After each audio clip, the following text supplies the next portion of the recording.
So let's take a look at what you are saying this morning. And I have, of course, Jeffrey joining me to do justice to that.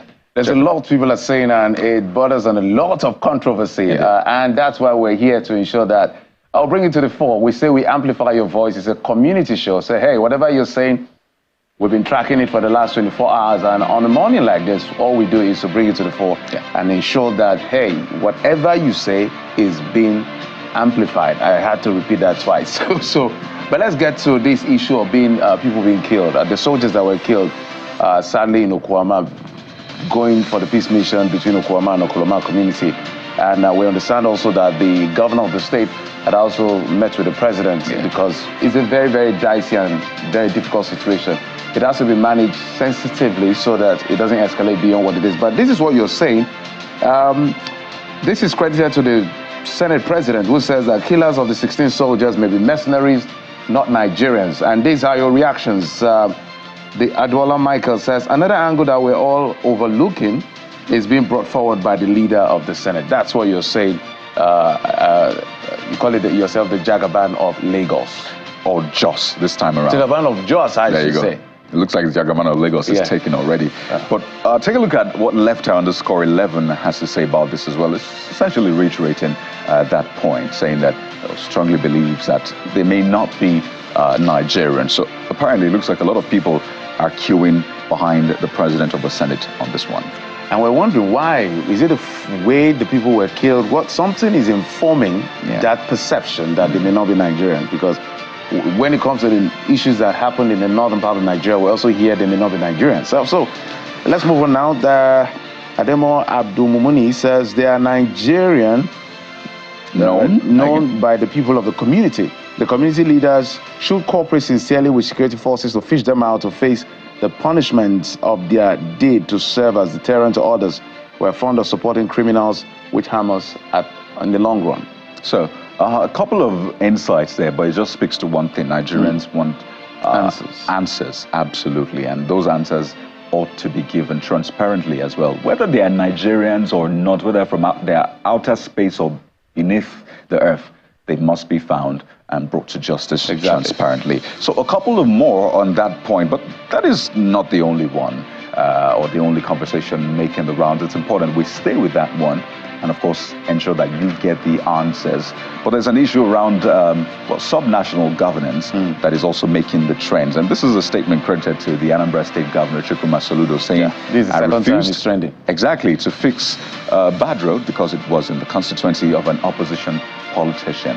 Yeah, I know, it's gotten a lot of people talking. So let's take a look at what this Belik01, that's a user on X, says. Is it trying to say the opposition politician should be the one to fix the bad road? I don't know. I don't have answers to that, obviously. I didn't hear him say it directly, but I'm curious in the context under which he said this, because it's disturbing for a chief executive if he said this. It said, Fortman Jr. says, so the citizens will have to suffer because they are in your opposition's constituency? Big question. Big question. Nigerians are asking the governor of Anambra State. You see this one from, there you go. You've taken that already. So let's take I am underscore Joshues. Says this opposition, it essentially says it's keeping Nigeria in the state that it is today. Saying all they know how to do is create unnecessary enemies and the rest.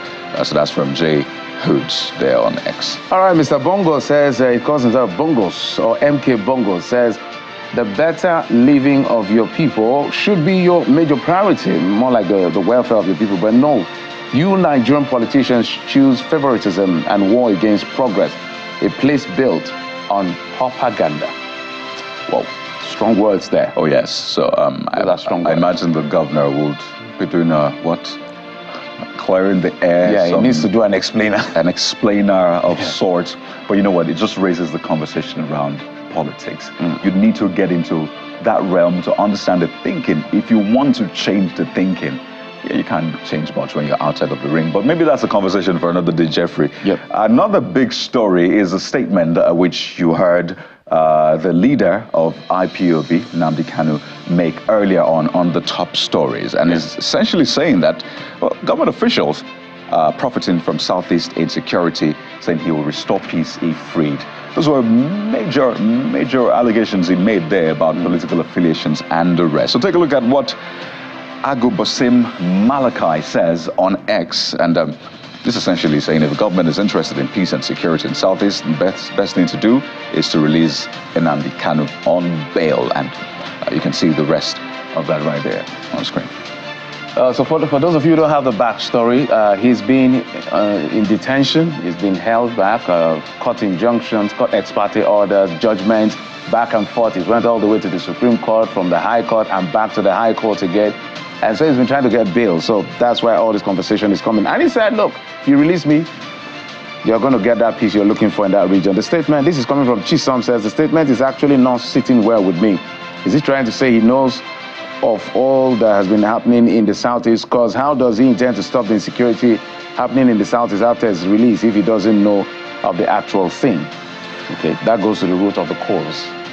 Interesting. Yeah. And on final note, Francis_Nachi says the insecurity that has spiraled into various angles in the Southeast, yes, he's a leader, but there are various sects with their leaders now operating in the Southeast.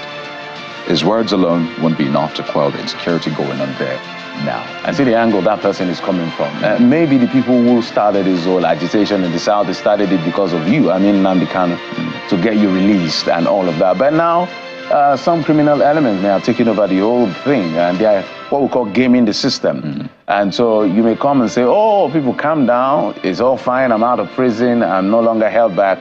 But the guys who are profiting from all of this, I doubt if they will listen to you because money's been made. Crime is literally an enterprise right now in the country, which we're saying to the government, it has to be stopped and stopped quickly before things degenerate into a big anarchy. Absolutely. So keep those comments, those questions, those thoughts, keep them coming in on WhatsApp and online as well. We're here to take them.